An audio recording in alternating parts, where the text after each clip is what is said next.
fallout after the FBI raid on Monday night, one thing is now abundantly clear. Donald Trump is getting a massive boost toward his inevitable 2024 campaign. Much of that boost is coming from Trump's potential rivals for the 2024 GOP nomination, as they are now strongly defending him over the FBI's search of Mar-a-Lago and alleging that he's the victim of political persecution by the Justice Department. Conveniently, the fact that Trump has had classified documents in his possession for over a year and a half since leaving office is usually not mentioned by those who defend him.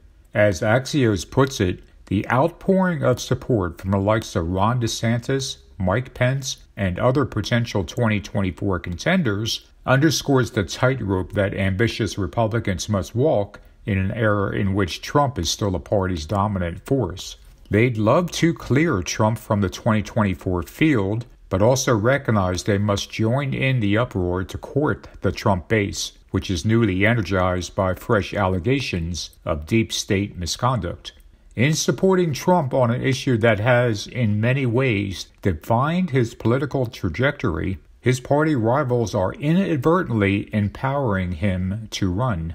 The fallout from the search has reignited the right's deep-rooted beliefs that the Justice Department, FBI, and establishment government are corrupt and politically motivated, unifying conservatives behind Trump in a way not seen since he left office. There is also the skyrocketing outrage among the legions of Trump supporters. Tens of millions of Americans who were already mesmerized with their golden idol now want more than anything else for him to return to power and seek vengeance on his enemies. Because if there's one thing that drives Trump, it's his thirst for vengeance, not to just get even or get payback, but to strike back at his enemies 10 times harder than he thinks they hit him. And that is leading us to the saddest part of what's coming. Christians who used to try and follow the Bible's commandments are now lining up behind Trump's desire for vengeance against all who wronged him. Trump is able to get these Christians to back him in his quest for vengeance because he portrays his enemies as being evil, which plays right into the idea that many Christians have that there is a war going on between the forces of good and the forces of evil. In this narrative, Trump is on the side of the force for good, perhaps even its chosen leader.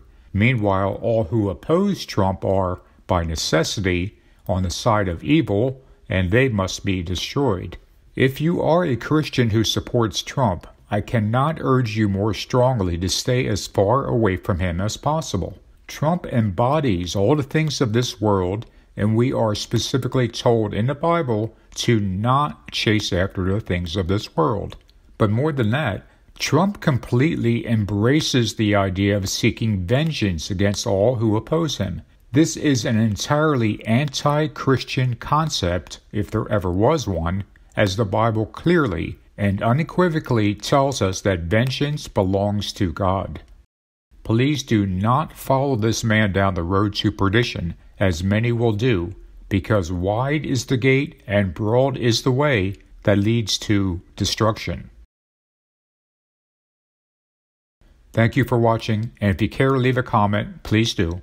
As always, kindly be respectful in any comment you leave, especially towards those with whom you disagree. I'll talk to you guys soon.